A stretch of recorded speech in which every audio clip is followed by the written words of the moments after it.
ఓం విఘ్నేశ్వరాయ నమః. శ్రీమద్ రామాయణము సుందరాకాండ 6వ అధ్యాయము.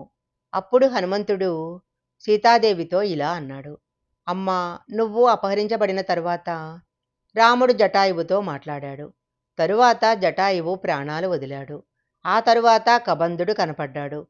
ఆ తరువాత శ్రీరామచంద్రుడు సుగ్రీవుడి దగ్గరికి వచ్చాడు.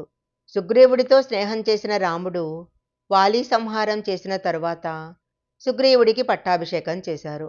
నిన్ను వెతకటం కోసము సుగ్రీవుడు వర్షాకాలం వెళ్ళిపోయిన తరువాత వానరాలను పంపించాడు. దక్షిణ దిక్కుకు అంగదుడి నాయకత్వంలో వచ్చిన వానరాలు సముద్రాలు చేరుకొని ఉండిపోయాయి. నన్ను హనుమ అంటారు. సంబరాసురుడు అనే రాక్షసుడిని చంపిన కేసరి నా తండ్రి. మా తల్లి అంజనాదేవి వాయుదేవుడికి ఔరసపుత్రుడను నేను నీ కుమారుడి వంటి వాడను. రామదూతను తల్లి. రాముడు నీ కోసం బెంగబెట్టుకుని ఉన్నాడు. నీ జాడ తెలియగానే రాముడు వచ్చి నిన్ను రక్షిస్తాడు. నన్ను నమ్ము తల్లి అన్నాడు. అప్పుడు సీతమ్మ ఇలా అంది. నువ్వు వానరుడవు, రాముడు నరుడు. నరవానరులకు స్నేహం ఎలా కుదిరింది? నా శోకం పోవాలంటే నేను రాముడి గుణాలు వినాలి. నువ్వంత రామభక్తుడివి అయితే రాముడు ఎలా ఉంటాడో చెప్పు అంది. అప్పుడు హనుమంతుడు, రాముడు పద్మాల వంటి కన్నులవాడు. అన్ని ప్రాణులు ఆయనను చూసి ఆనందపడతాయి. ఆయనకు ఇవన్నీ పుట్టుకతో వచ్చాయి. తేజస్సులో సూర్యుడితో సమానమైన వాడు.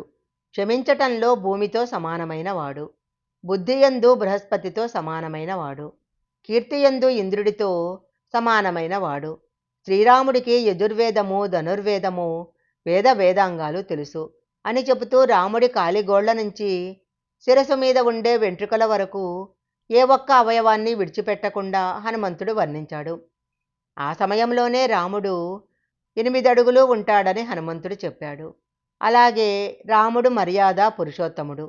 ఎవరిని ఎప్పుడు ఏ లోకంలో ఎలా కాపాడాలో తెలుసున్నవాడు. నడవడి ప్రధానమైనవాడు. ఆయన కర్త కారణమై ఈ సమస్త జగత్తు యందు నిండిపోయాడు. ఈ సమయంలో హనుమంతుడు చెప్పిన శ్లోకాలు పరమ పావనమైనవి. వీటిని సుందరాకాండలో మంత్రం అంటారు. సీతమ్మకు ఉన్న బాధను హనుమ ఈ మాటలతో పోగొట్టాడు. 10 నెలల తర్వాత సీతమ్మ ఈ మాటలు విని ఆనందపడింది. హనుమంతుడు సీతమ్మతో, నేను వానరుడను, రాముడి పలుకున వచ్చిన రామదూతను. రామరామ నామాంకితమైన ఉంగరాన్ని నీకు తీసుకొచ్చాను. నీకు నమ్మటం కలగటం కోసము రాముడు దీనిని నాకిచ్చి పంపాడు. ఈ ఉంగరాన్ని తీసుకున్నాక ఈ రోజుతో నీ కష్టాలన్నీ పోయాయి. ఇక నువ్వు ఉపశాంతిని పొందుతావు అన్నాడు. హనుమంతుడు ఇచ్చిన ఉంగరాన్ని ముట్టుకోగానే సీతమ్మ సిగ్గుపడింది.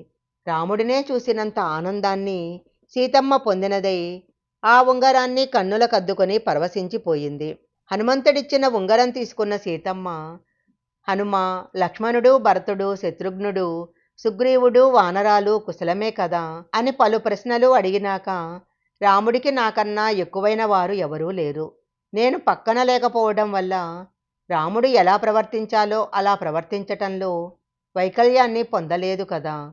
రాముడు కేవలం తన పౌరుషం మీదనే ఆధారపడి దైవాన్ని తిరస్కరించి తిరుగుతున్నాడా, లేక పౌరుషాన్ని పూర్తిగా విడిచిపెట్టి కేవలం భగవంతుడిని మాత్రమే విశ్వసించి తిరుగుతున్నాడా?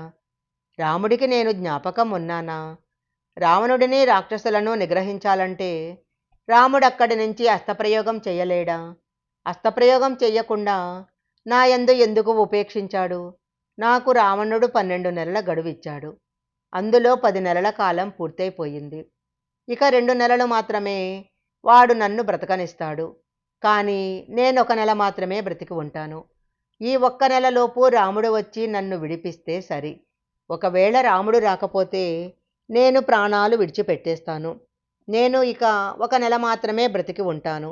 ఈ మాటలు రాముడికి నివేదించు అన్నది.